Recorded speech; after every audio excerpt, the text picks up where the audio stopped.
que tú vuelvas. Voy a amarte hasta que tú vuelvas. Tienes mi corazón. Voy a amarte hasta que tú vuelvas. Voy a amarte hasta que tú vuelvas. Voy a amarte hasta que tú vuelvas. Tú tienes mi corazón. Voy a amarte hasta que tú vuelvas. Voy a amarte hasta que tú vuelvas. Voy a amarte hasta que tú vuelvas. Tú tienes mi corazón. Voy a amarte hasta que tú vuelvas. Voy a amarte hasta que tú vuelvas. Voy a amarte hasta que tú vuelvas. Tienes mi corazón. Voy a amarte hasta que tú vuelvas. Voy a amarte hasta que tú vuelvas. Voy a amarte hasta que tú vuelvas. Tienes mi atención. Voy a amarte hasta que tú vuelvas. Voy a amarte hasta que tú vuelvas. Voy a amarte hasta que tú vuelvas. Y que el Cordero reciba la recompensa de su sacrificio. Y que el Cordero reciba la recompensa de su sacrificio. Y que el Cordero reciba la recompensa de su sacrificio. Y que el Cordero reciba la recompensa de su sacrificio. Nada me separará de tu corazón. Nada me separará. Nada me separará. Nada me separará de tu corazón. Hoy me tomo de tu mano y camino sobre las aguas. Hoy me tomo de tu mano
Y no te olvides, no te olvides de dónde te sacó y a dónde te llevará.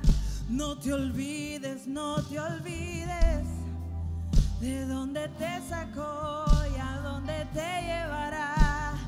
Alma mía, no te canses, no desmayes, permanece. Alma mía,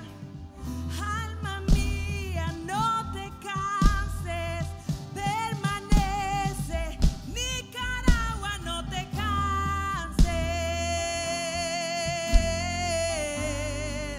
Nicaragua, no te canses.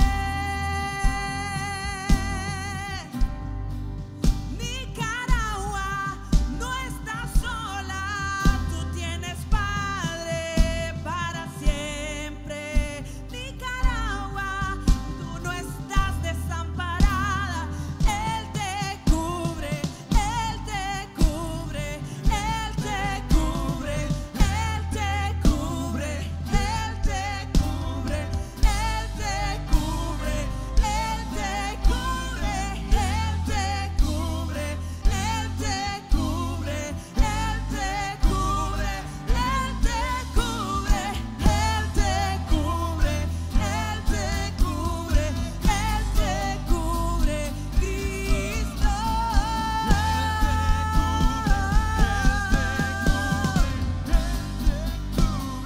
Cristo,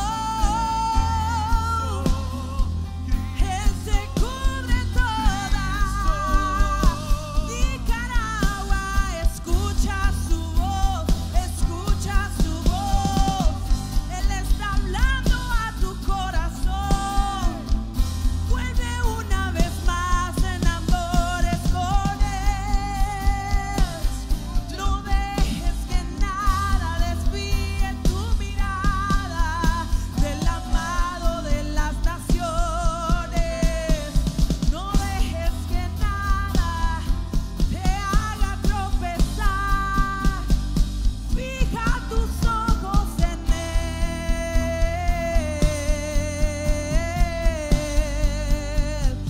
Fija tus ojos en Jesús. Nicaragua permanece.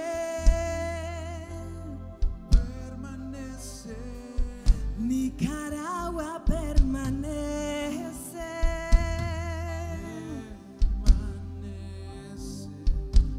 No tengas temor de remar contra la corriente, aunque las aguas sean contrarias. Hay un horizonte frente a ti, hay un horizonte donde el sol de justicia está resplandeciendo y vas a pasar al otro lado, vas a pasar al otro lado, vas a pasar al otro lado, vas a pasar al otro lado, vas a pasar al otro lado, vas a pasar al otro lado, vas a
olvides de Nicaragua, no te olvides de tu hacedor.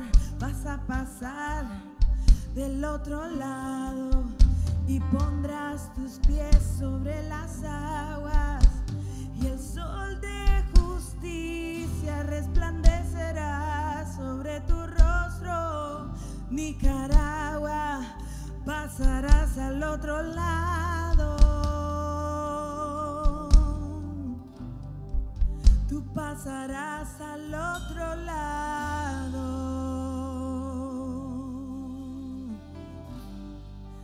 Porque Él está contigo.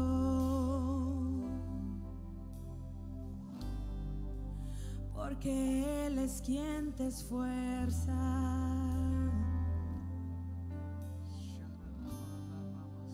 Porque Él es quien te hace valiente. Porque Él es quien te ha dado nombre.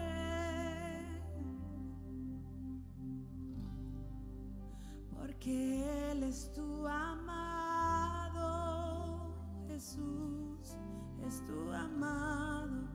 Pasarás al otro lado. No te olvides, no te olvides. Pasarás al otro lado. Estamos creyendo, Señor, que lo que está ocurriendo en este momento, Señor, está generando ámbitos que trascienden territorios, lugares físicos. Y te doy gracias porque estamos convencidos, Señor, que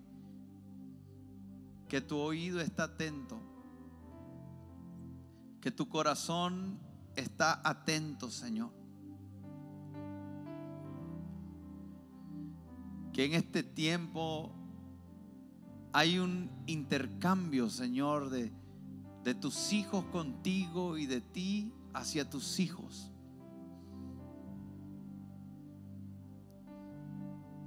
Qué bueno es poderte adorar, Señor. Toda la atmósfera cambia. Cómo nos sentimos por dentro cambia.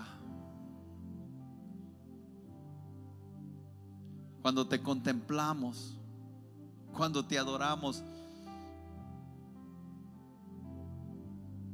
hay un rocío que desciende del cielo, Señor, que se vuelve en un gozo que nos da la fortaleza que necesitamos. Hablamos fortaleza a cada hogar, a cada familia. Declaramos, Señor, que en medio de los tiempos difíciles,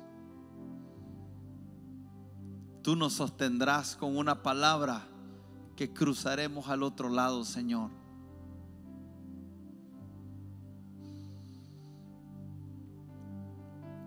Gracias por tu presencia, Señor. Gracias por tu cobertura.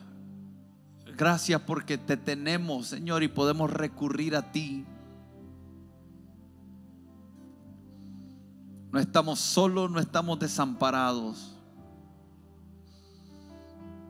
Y aunque todos nos abandonaren, con todo eso, Señor, tú nos recogerás. Tú eres nuestro refugio, tú eres nuestro pronto auxilio. No nos olvidamos, Señor, de ninguno de tus beneficios. Estamos plantados en ti. Estamos sembrados en ti. Estamos arraigados en ti.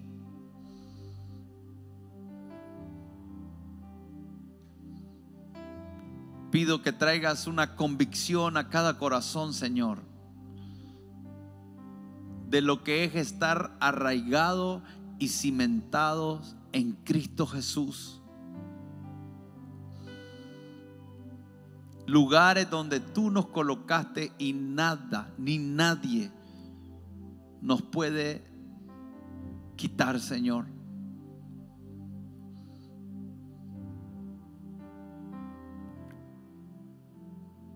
Te adoramos, Señor, te bendecimos,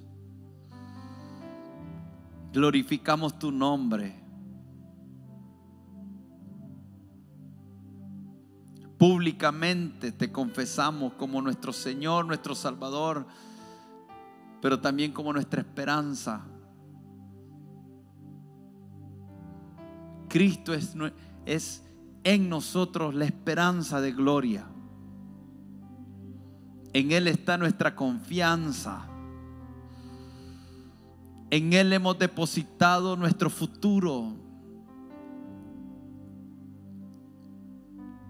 Sabemos que tú tienes planes de bien y no de mal para tus hijos. Que tu voluntad es buena, es agradable, es perfecta.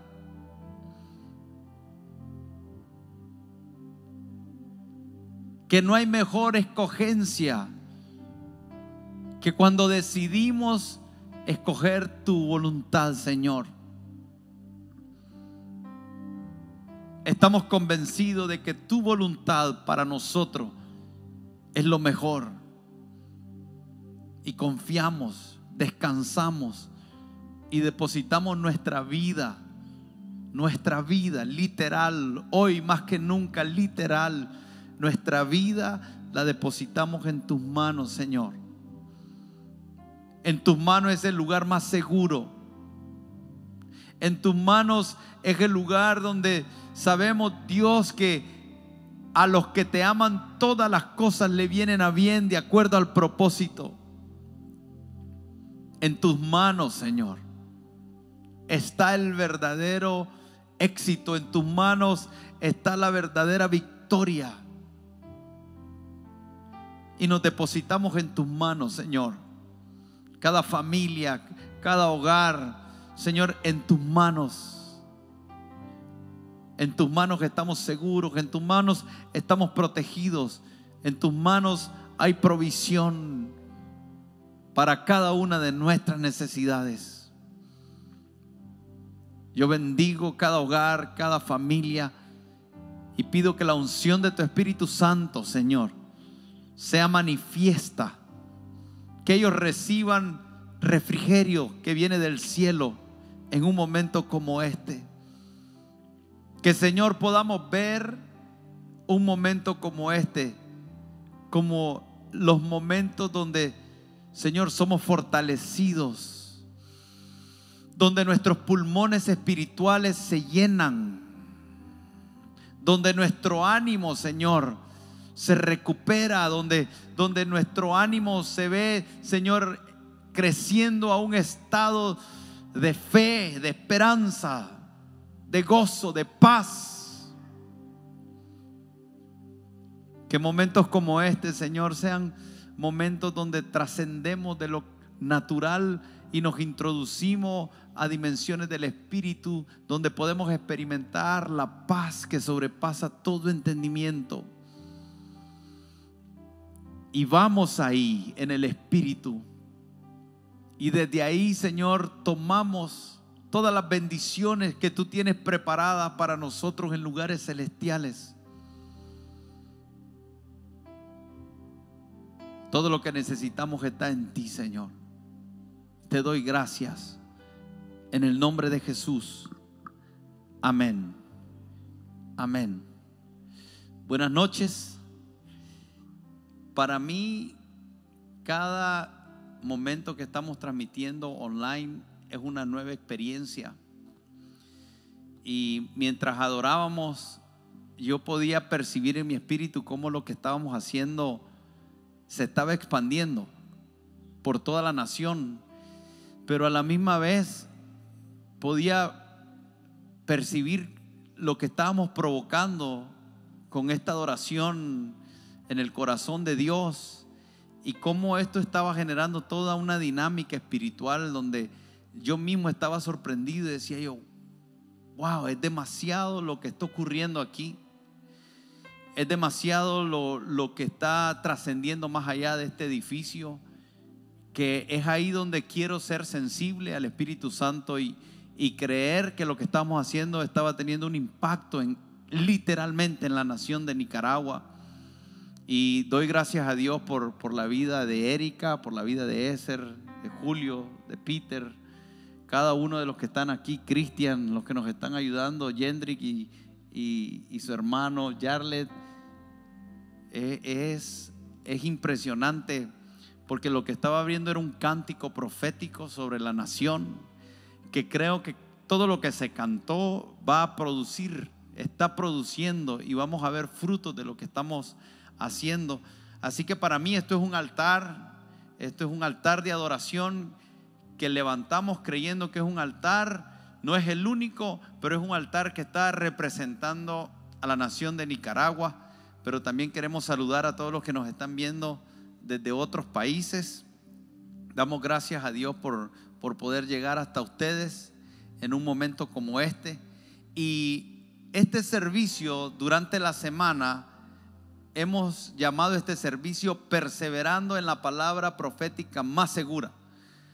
Hechos capítulo 4, el verso 21 en adelante, habla de que la iglesia primitiva, ellos perseveraban en la doctrina. Y creo que este es un tiempo muy importante en el cual nosotros, como individuos, como cuerpo de Cristo, necesitamos estar más apegados que nunca a las Escrituras. En medio de toda la incertidumbre que estamos viviendo, hay algo que es permanente. En medio de todo lo removible, hay algo que es inconmovible. En medio de todo lo pasajero, hay algo que es eterno, y es aquello en lo que nosotros podemos poner nuestra confianza, y esa es la palabra de Dios. Y este es un tiempo que todos como iglesia debemos de perseverar más que nunca en ser hacedores de su palabra, en tener un entendimiento claro de las Escrituras, porque es lo que nos va a sostener. La Biblia dice que habían dos casas que fueron construidas, una que fue construida sobre la roca y una casa que fue construida sobre la arena. La casa que fue construida sobre la roca permaneció. Al final de todas las tempestades, al final de todas las tormentas, al final de todas las aguas que pasaron, permaneció. Pero la que estaba sobre la arena vio gran ruina.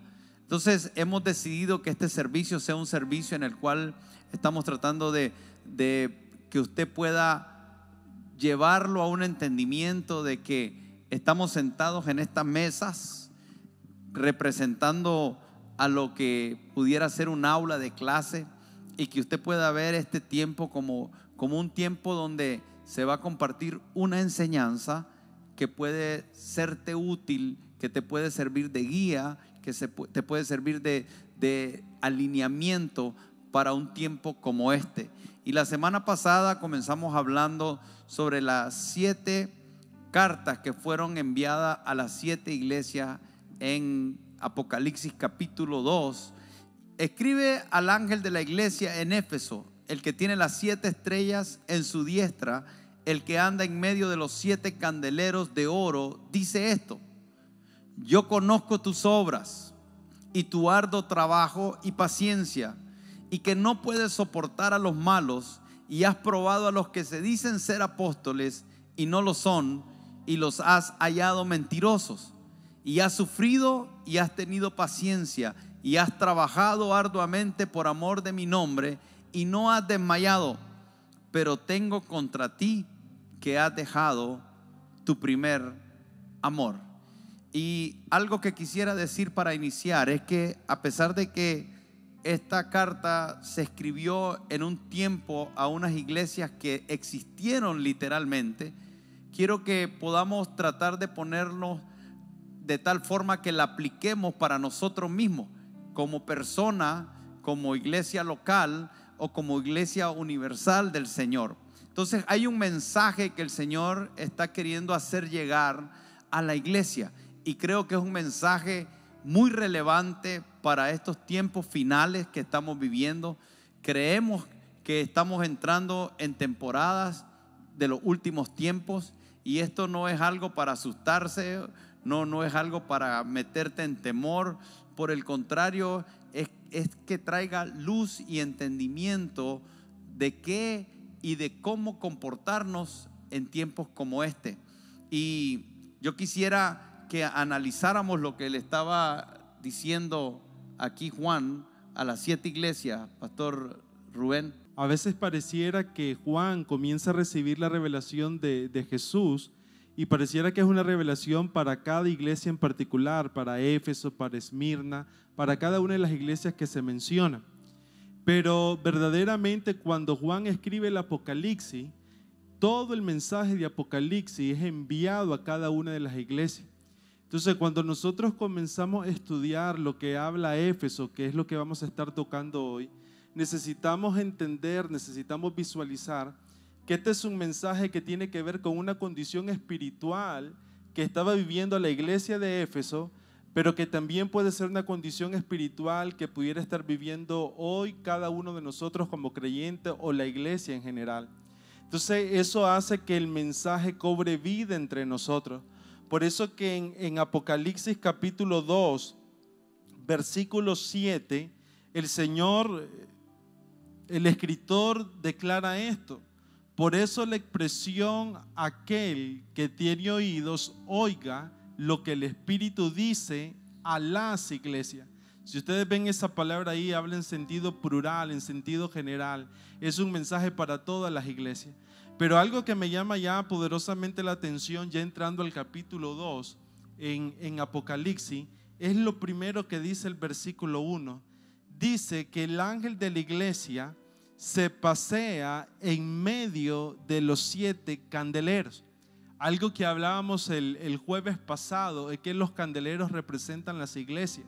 Pero qué poderoso es comenzar a visualizar la manera en cómo Dios tiene cuidado de nosotros. La manera en cómo Dios dice se pasea en medio de los 7 candeleros, se pasea en medio de las iglesias. Tiene un conocimiento real de las circunstancias que nosotros estamos viviendo. Por eso es que la primera afirmación, todo el mensaje de Éfeso comienza con una primera afirmación donde el escritor dice, donde Juan escribe y dice: yo conozco tus obras, yo conozco tu situación, yo conozco tu condición, yo sé lo que estás viviendo. Y comienza mencionando 4 aspectos importantes que caracterizaban a la iglesia de Éfeso, una iglesia muy activa, una iglesia que perseveraba, una iglesia que fue paciente aún en los tiempos difíciles, porque todo el contexto bajo el cual se escribe este mensaje a las 7 iglesias era un contexto donde la iglesia estaba siendo perseguida, pero comienza a revelar cómo este mensaje comienza a traer cuál era la condición de cada uno. Sí, antes de continuar, me gustaría enfatizar algo que todos sabemos, que lo acabas de mencionar, pero creo que pasamos demasiado rápido y me gustaría regresar un momento a lo que dijiste. O sea, que Jesús se pasea, Jesús visita las iglesias, Jesús conoce la situación de las iglesias, Jesús conoce la situación personal de cada individuo. Por eso es que dice: yo conozco tus obras. O sea, Él conoce cada detalle de lo que nosotros hacemos. Esa palabra obras significa en el original negocio, empleo, aquello a lo que alguien está ocupado, objeto del empleo. En otras palabras, lo que está diciendo es: todo lo que tú haces, no importa si lo haces en los negocios, no importa si lo haces en la familia o lo haces en el ministerio, el Señor conoce la obra de cada quien. Ahora, Efesios capítulo 2, verso 10, dice que somos hechura suya, creados en Cristo Jesús para buenas obras, las cuales Dios preparó de antemano para que anduviésemos en ella. Entonces el Señor conoce nuestras obras, pero Él preparó obras de antemano para que nosotros anduviésemos en ella. O sea, cuando uno se imagina a Jesús caminando, viendo las obras que vos haces, tus obras pueden ser buenas, o sea, en lo que te empleas puede ser bueno o puede ser malo. Puede ser algo que a Dios le agrada o que a Dios le desagrada. puede ser algo que es lo que Dios determinó desde antes de la fundación del mundo para que tú hicieras. Por eso es que dice, somos hechura suya, creados para buenas obras. Entonces el Señor tiene el deseo de que nosotros andemos en buenas obras. Y al parecer las obras de la iglesia de Éfeso eran buenas, porque Él no lo está diciendo como un reproche, lo está diciendo como un cumplido, como diciéndole, hey, yo conozco tus obras y mucho de lo que hace es bueno. Conozco, le dice, tu arduo trabajo. Ahora, arduo trabajo y obras son dos cosas diferentes, porque las obras son aquellas que Dios preparó para que nosotros hiciésemos, pero el arduo trabajo tiene que ver con trabajar duro, tiene que ver con ser productivo, pero especialmente ese arduo trabajo representa un trabajo el cual tiene una remuneración salarial. Entonces Él está diciendo, hay un trabajo arduo que ha hecho, que yo también lo conozco. Entonces esta iglesia era una iglesia altamente disciplinada. Su trabajo era un trabajo que producía grandes resultados, eran efectivos en lo que hacían. Era gente dedicada, gente determinada, gente diligente, o sea, buenos administradores. Al parecer era una iglesia muy productiva y el Señor se lo está reconociendo. Entonces le dice, conozco tus obras, tu arduo trabajo y paciencia. Ahora, esa paciencia tiene que ver con resistencia. Es estar haciendo obras con arduo trabajo, pero perseverando y resistiendo a pesar de las adversidades. Y es que había una oposición de la sociedad en Éfeso, porque en ese entonces Éfeso era un centro de adoración a Diana, la cual tenía muchos sacerdotes, pero también tenía un sinnúmero de seguidores. Adicional a esto, también los romanos presentaban una adoración para el emperador y habían un sinnúmero de brujos. Y ningún cristiano era bien visto, sino que todo lo contrario, era rechazado por la sociedad. Sin embargo, la iglesia de Éfeso se mantenía firme, permanecía en el Señor, y algo que dice, que lo acabamos de leer, es que también ellos permanecían en la palabra. Pablo fue el fundador de la iglesia, y cuando uno comienza a ver las características de esta iglesia, comienza a ver un gran mover de Dios. Comenzamos a conocer cómo Dios se movió a través de la iglesia de Éfeso, cómo hombres se bautizaban en el Espíritu Santo, que lo declara Hechos 19, cómo Apolos conoció un camino más excelente en Éfeso, cómo a través de la iglesia se levantaron hombres como Priscila, como Aquila, cómo se levantó Timoteo, que fue uno de los primeros presbíteros de la iglesia de Éfeso. Entonces podemos ver a lo largo de la iglesia que toda esa condición de ser una iglesia activa, de ser una iglesia perseverante, de ser una iglesia esforzada, disciplinada, la llevó a un mover espiritual y a una formación de personas que fueron claves para la obra del Señor. Y esa misma instrucción que ellos tuvieron a través de Pablo, de Timoteo, Priscila y Aquila, Apolo, y también se dice que el apóstol Juan, es lo que nos hace entender que era una iglesia que tenía un alto discernimiento espiritual.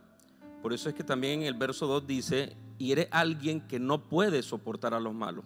Esa palabra soportar habla de resistir algo desagradable, de sostener algo que no es bueno. Y cuando Jesucristo está diciendo que la iglesia de Éfeso no puede soportar a los malos, es que no los tolera. Y esa palabra malo habla también de cosas, de acciones que eran malas, eran malvadas. Una persona caracterizada por malas acciones y un mal proceder. Lo que nos está diciendo es que ellos, aparte de su arduo trabajo, de su persistencia, de su paciencia, también tenían un discernimiento espiritual muy alto, por causa de la instrucción que ellos habían recibido de los diferentes pastores que habían sido los ancianos y quienes los habían instruido. Eso hacía que ellos no fueran fácilmente engañados, sino que ellos tenían un discernimiento espiritual que les permitía ver a aquellos que entraban a la iglesia o que estaban dentro de la iglesia procurando un mal proceder. Ellos estaban en medio de mucha maldad. El pastor Johnson mencionaba que había una adoración a Diana, y esa adoración era a falsos dioses.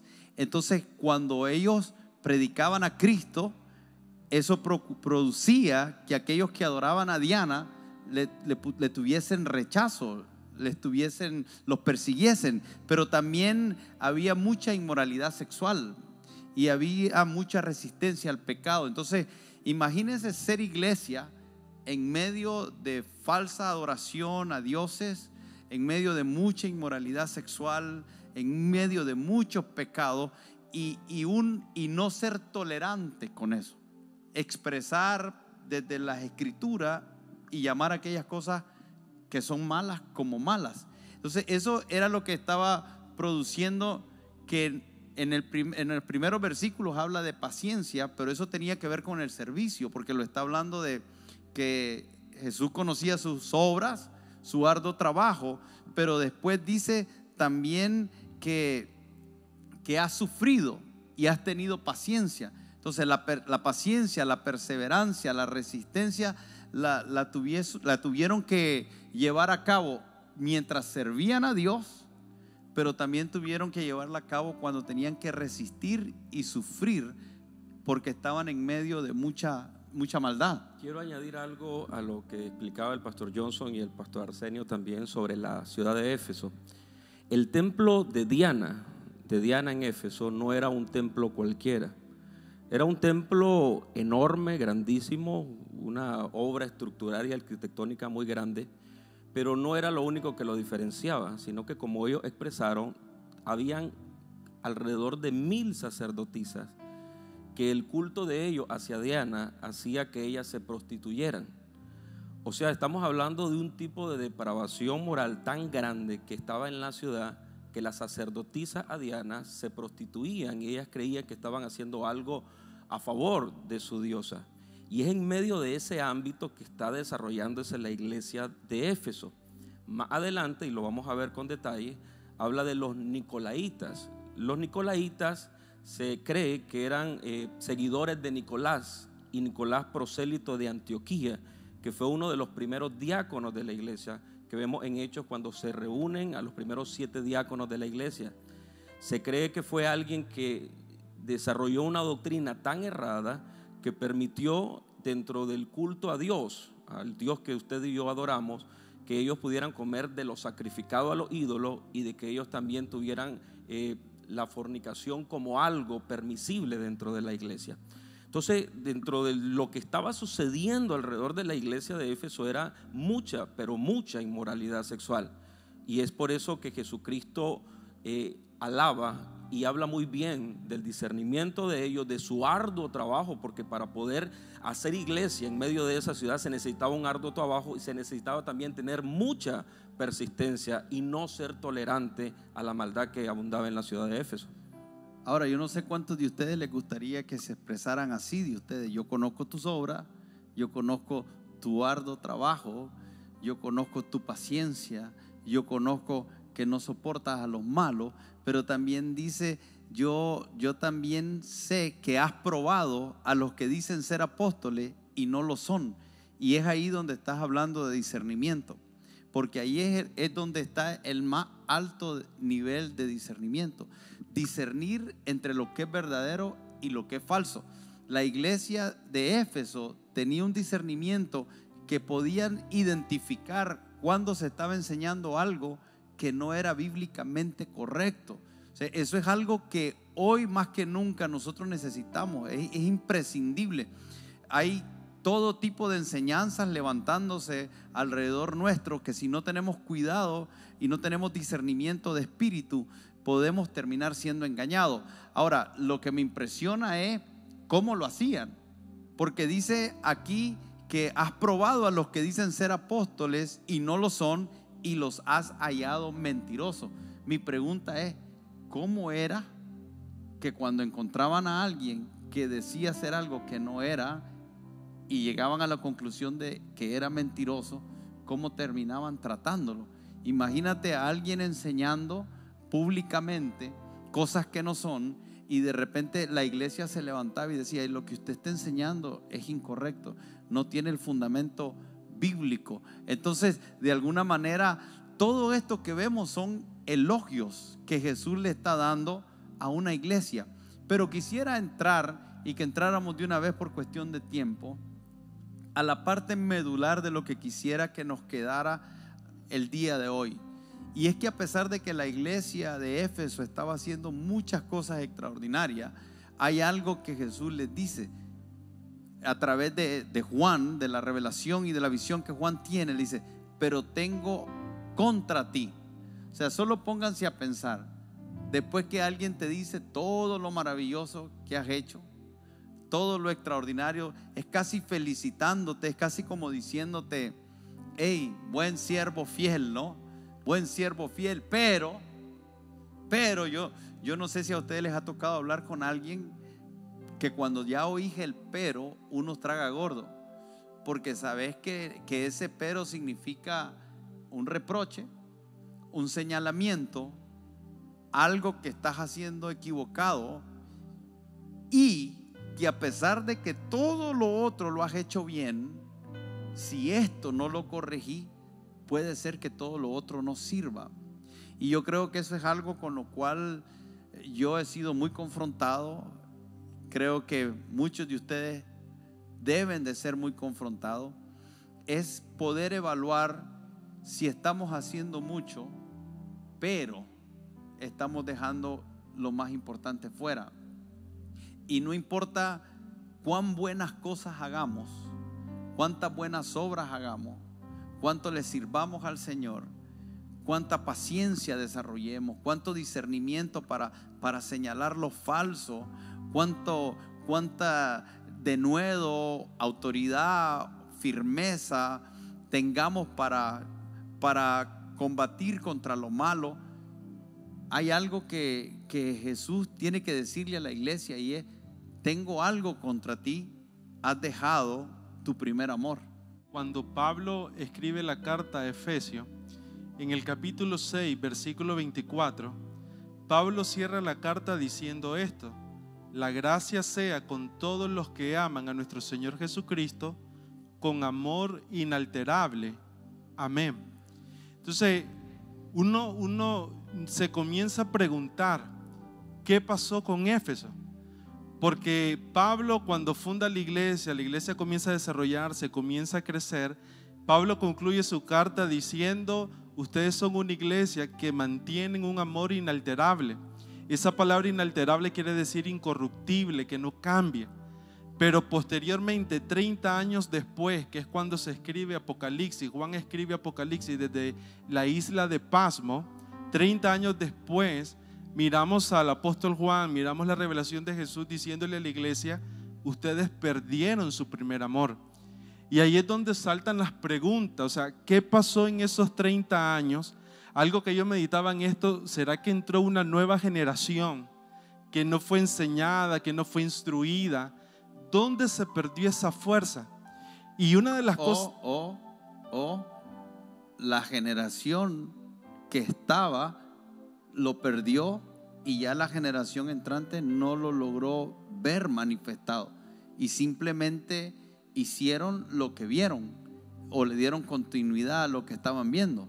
Y ahí es donde, por eso creo que Apocalipsis 2 comienza haciendo referencia al mensaje del ángel, al mensaje de la autoridad, al mensaje que da el pastor, al mensaje que usted da como papá en casa.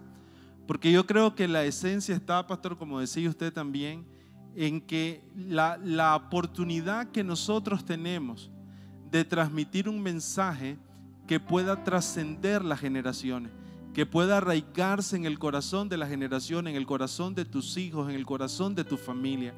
Cuando leemos la historia de Israel en el desierto, todo el proceso de Dios para introducirlos en la tierra prometida, es interesante ver que el mensaje siempre fue el mismo: reciban la enseñanza, guarden la enseñanza y transfiéranla a sus hijos en generaciones. Entonces, cuando meditamos un poco en esto, ¿dónde se pierde una generación? O mejor dicho, ¿dónde podemos rescatar una generación? Y creo que podemos comenzar, como dice este mensaje, ajustando el mensaje a la palabra de Dios y llevándolo a nuestros hogares. Ahora, a mí me gustan mucho las definiciones porque me llevan profundo en esto. Pero dice un amor inalterable, es un amor indestructible. O O sea, es un amor eterno que no cambia. Ahora, cuando le dice, tengo algo contra ti que has dejado, también la palabra dejado, tanto inalterable como dejado, son palabras muy fuertes. Inalterable es un amor indestructible, o sea, no debería de haber nada, absolutamente, es indestructible, nada lo puede destruir. Pero le dice después en Apocalipsis, pero tengo algo contra ti que has dejado, y esa palabra dejado en el original es la palabra como cuando un esposo se divorcia de su esposa. O sea, no es simplemente el hecho de que estabas en un lugar y te fuiste a otro lugar. Esa es una de las definiciones.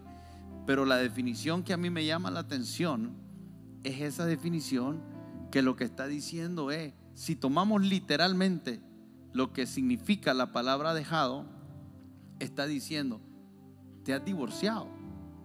O sea, tomaste una separación, tomaste una distancia.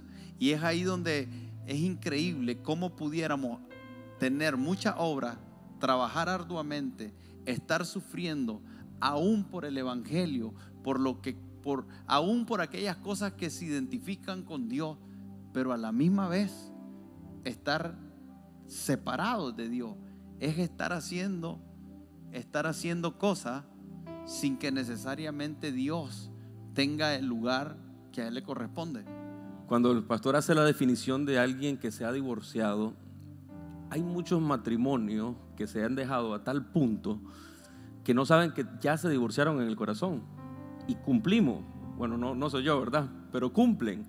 Y el esposo sale a trabajar todos los días para llevar el alimento en la casa, y la esposa quizás tiene otro trabajo y sale todos los días para poder llevar también la provisión a la casa, pero hay un distanciamiento emocional del alma, hay un distanciamiento en lo que era en ellos el primer amor. Pero ellos están cumpliendo con las obligaciones de la casa. Ellos están sustentando a sus hijos, dándole educación, llevando un hogar hacia adelante.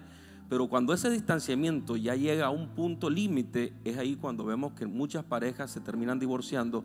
¿Por qué? Porque dejaron su primer amor, dejaron de prioridad a aquella persona que estaba supuesta a ser el número uno en su vida. Y cuando Jesucristo está diciéndole esto a la iglesia de Éfeso, lo que le está diciendo es: está bien, estás trabajando arduamente, has sido perseverante, has sido paciente, tienes un discernimiento muy alto, no toleras la maldad, pero dejaste de lado la prioridad más alta, que era yo, a un punto que es como si fuera un divorcio espiritual.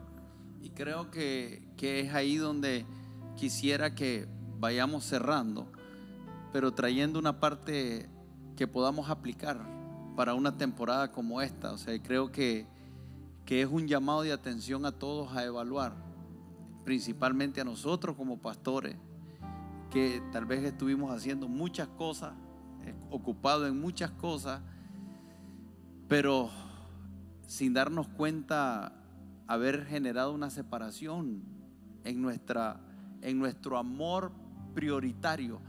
Porque yo por mucho tiempo me preguntaba, ¿no? El primer amor, a mí me lo enseñaron de esta manera. A mí me enseñaron que el primer amor era cuando uno estaba recién convertido. Y cuando uno estaba recién convertido, quería venir a la iglesia, quería leer la palabra de Dios, quería leer la Biblia, quería que le enseñaran. Entonces, y en realidad yo recuerdo esa temporada donde para mí todo era nuevo. A mí me hablaban de Cristo nos reconcilió con el Padre, y para mí era wow. Otro me decía hay que perdonar. Y entonces cada enseñanza para mí era como una explosión. Cada reunión, cada servicio, cada predicación, o sea, era una cosa que quería estar ahí. Entonces a mí me enseñaron que el primer amor era ese, que teníamos que sostener eso. Pero para ser honesto, jamás, no sé, hasta hace como unos, tal vez 5 años, 4 años, comencé a entender en realidad lo que está tratando de expresarse aquí en esta escritura cuando se dice el primer amor. Entonces el primer amor no tiene que ver con emocionalismo, no tiene que ver con una condición de recién convertido. El primer amor tiene que ver con el lugar que tiene el Señor en nuestro corazón sobre todas las cosas, y aún sobre el ministerio, porque nos podemos enamorar de la plataforma, nos podemos enamorar de aquellas cosas que nos atrae llevar a cabo, nos podemos enamorar de que el Señor es un Dios bueno, que te quiere prosperar, que te quiere bendecir, y muchas veces nuestra relación con Dios está basada en las bendiciones, en lo que Dios puede darnos, en lo que Dios puede hacer por nosotros, en lo que el Señor puede concedernos. Y tristemente yo tengo que decir que muchas veces uno cometió el error de enviar un mensaje equivocado y hacer pensar que todo se trataba de nosotros, que todo se trataba de las personas. Entonces que casi el ser cristiano era el mecanismo para lograr todas aquellas cosas que nosotros tenemos como un deseo en el corazón. Y sin darnos cuenta, cuando tenemos ese enfoque, entonces al final todo se trata de lo que nosotros queremos ver manifestado en nuestra vida. Y entonces nuestra relación con el Señor se convierte en una relación muy, muy provechosa, en el sentido de que a través de Él podemos lograr nuestros sueños, pero no estamos entendiendo que de lo que se trata es una relación de amor, donde el primer amor es ponerlo a Él en el lugar de prioridad dentro de todas las cosas que yo amo. Y es ahí donde se habla del primer mandamiento, ¿no? El primer mandamiento es: amarás al Señor tu Dios con todo tu corazón, con toda tu mente, con toda tu alma, con toda tu fuerza. Cuando estaba leyendo esta carta a la iglesia de Éfeso, de alguna manera me ponía en el lugar de la iglesia, y era como que el Señor me estaba diciendo: Johnson, conozco tu arduo trabajo, he visto lo que has hecho por estos 12 años. Y cuando uno comienza a escuchar esas cosas buenas, uno se siente bien. Y sin imaginar lo que venía después, cuando el Señor dice: pero tengo algo contra ti, que has dejado. Y yo lo que recibo con esta palabra es que no se trata de cualquier cosa, sino que era algo que ya tenía, que me pertenecía, pero por alguna razón lo dejé. Y entonces viene eso que el Señor nos viene a resaltar, que tal vez no lo estábamos viendo o pasaba desapercibido en nuestro día a día. Pero ahora el Señor, en amor, no desde una acusación, desde un señalamiento donde iba a venir algo en contra de ellos, sino que creo que era el amor de Dios que estaba siendo manifestado a ellos. Les dice: has olvidado tu primer amor. Y creo que en ese momento los conectó a ese tiempo donde ellos estaban y los hizo reflexionar, los hizo entrar en razón.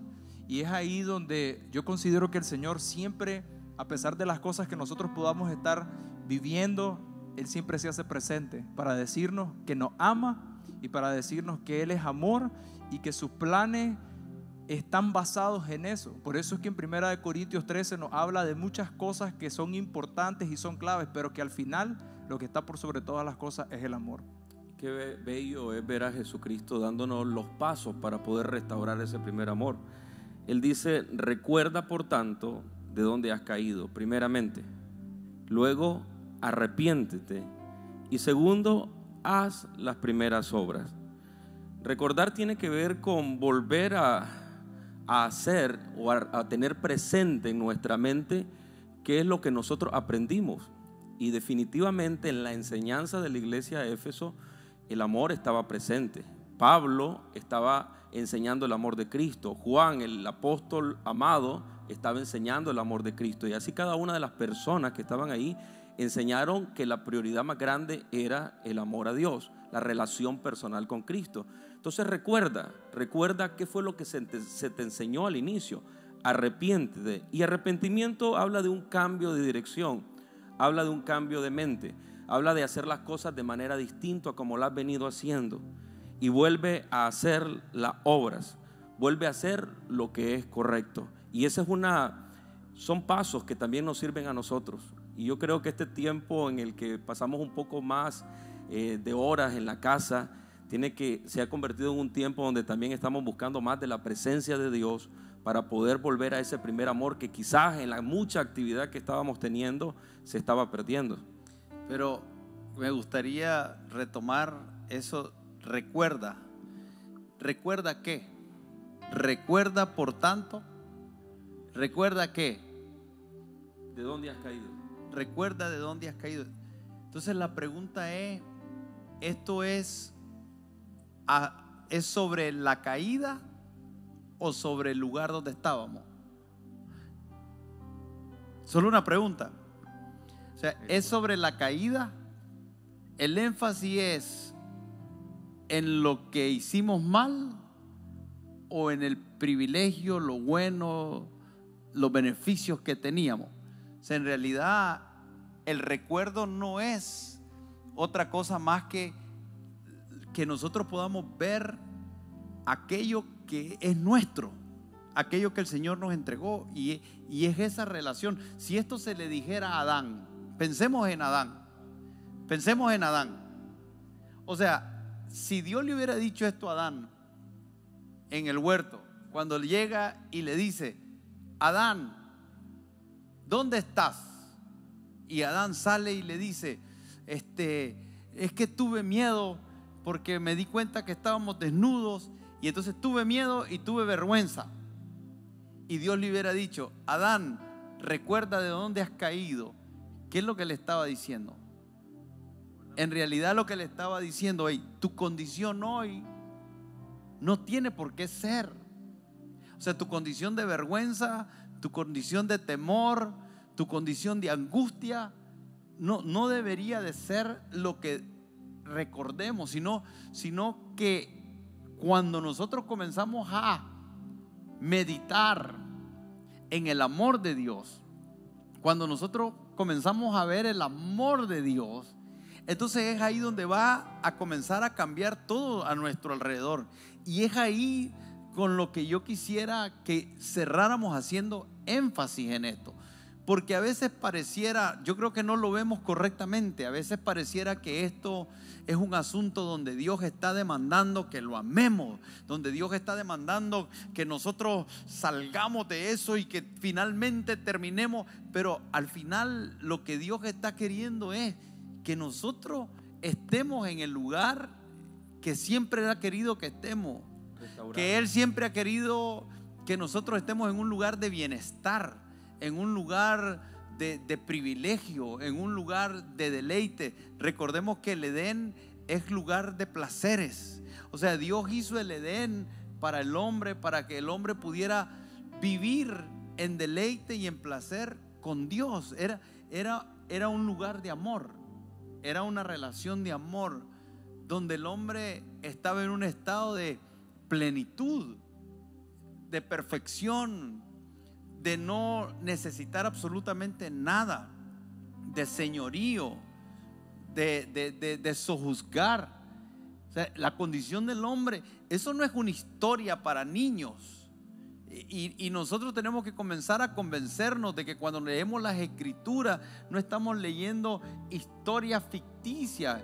Es el Señor manifestándonos a nosotros de tal forma que podamos entender su corazón. Entonces su corazón era: yo quiero el bien para ustedes, yo quiero la productividad para ustedes, yo quiero la paz para ustedes, yo quiero el gozo para ustedes, yo quiero la provisión para ustedes. Y en un tiempo como este, queridos hermanos que nos están viendo, yo quiero decirte que el deseo de Dios sigue siendo el mismo, en medio de una pandemia o no, en medio de una crisis o no, en medio de todo lo que está ocurriendo a nivel mundial, en medio del caos que hay, de la desinformación, de todos los intereses personales que se están moviendo.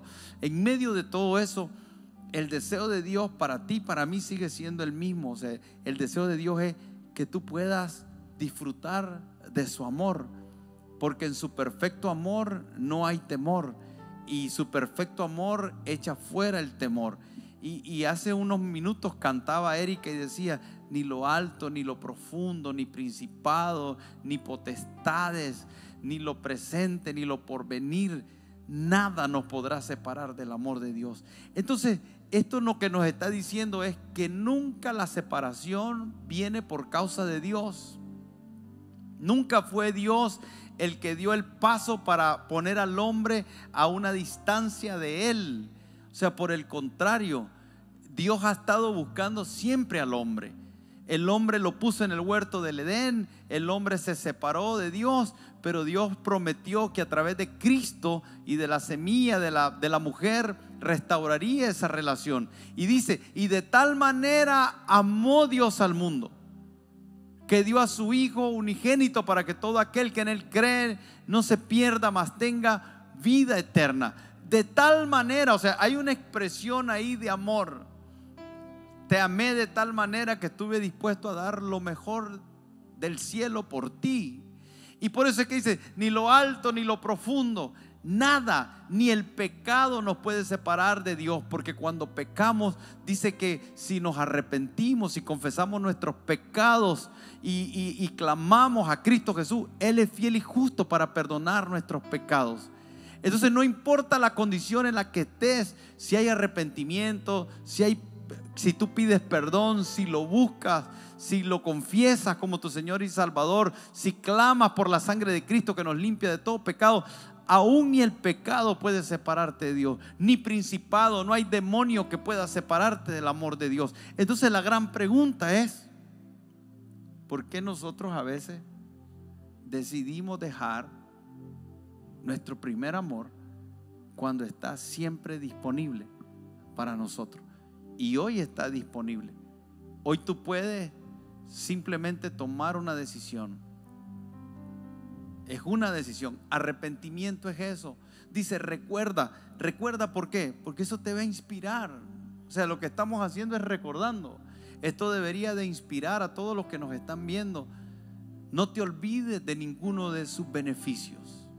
Él es quien rescata tu vida. Él es quien te levanta, Él es quien te restauró. Si nos ponemos a pensar de dónde nos sacó el Señor, dónde estaríamos si no hubiese sido por Él, eso es suficiente para entender que Él es nuestra prioridad. Que en medio de toda esta situación, todo el dinero del mundo no es tu seguridad. Yo quiero decirte hoy que puedes tener mucho dinero y no estar seguro.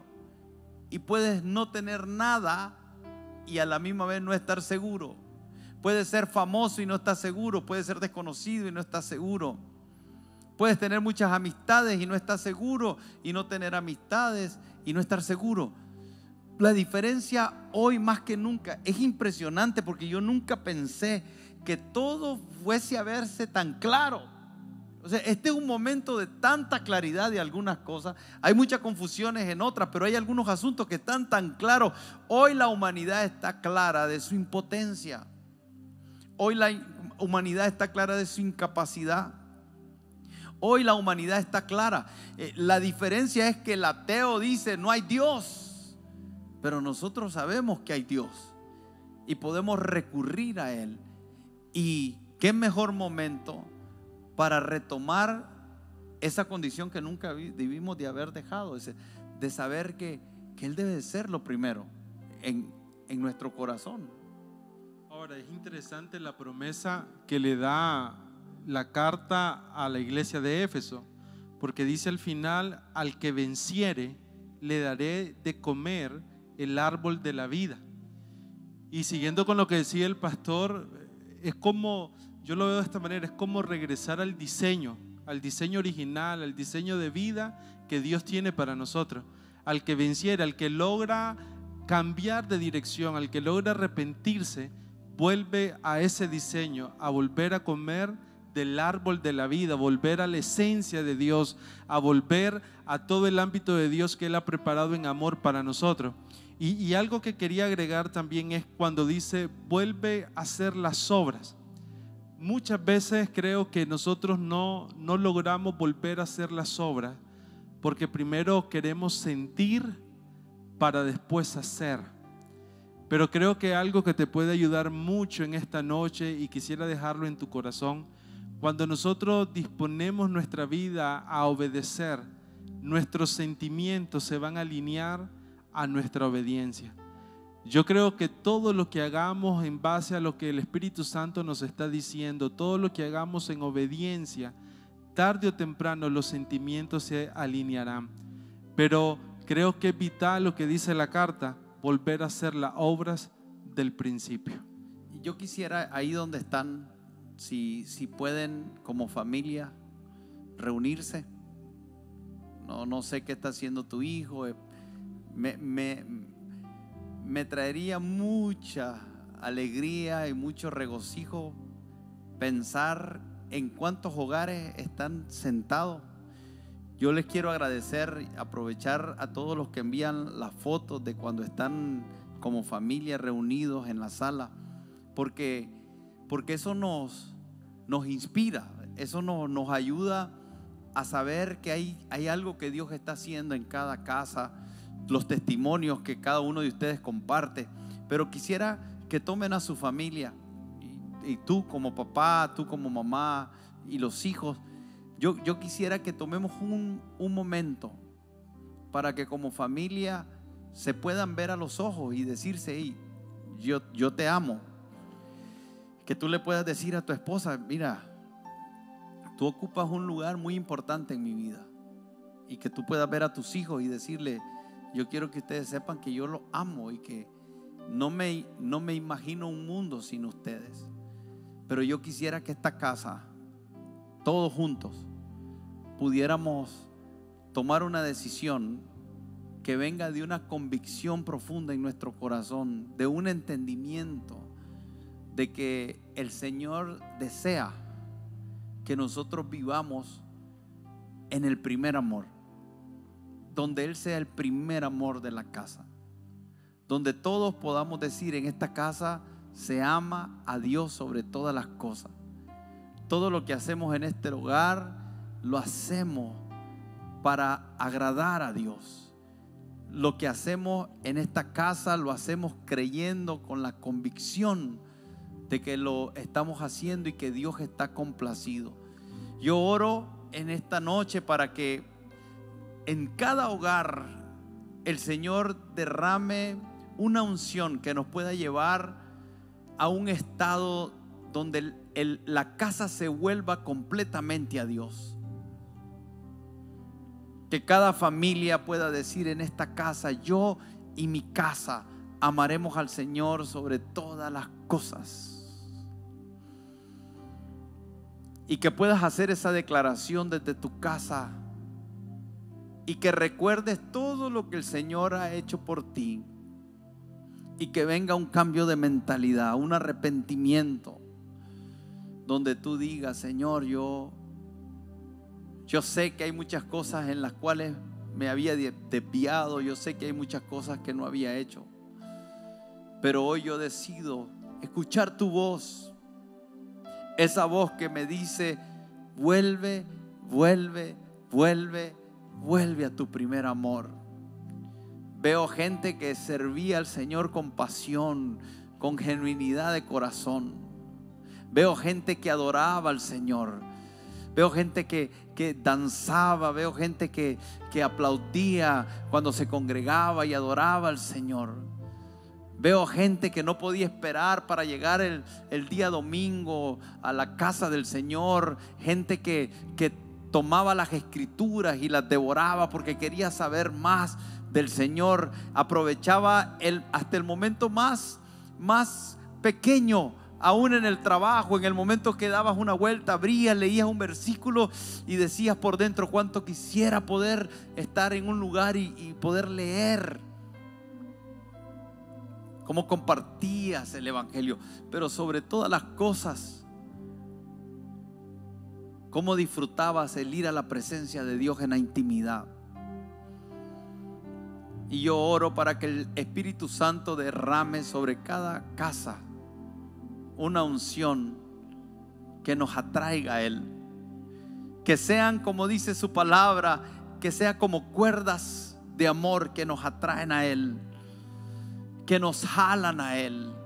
Yo oro para que cada vez que tú te apartes, cuando te apartes de una manera rápida, de una manera fácil, puedas acercarte confiadamente ante el trono de la gracia. Yo oro para que el Señor te habilite con un fluir del Espíritu Santo que te jale por dentro, que tus palabras puedan tener ese fluir, como mientras adorábamos hoy había un fluir de palabras, de muchas aguas que se movían, y que fluya dentro de ti esos ríos de agua viva.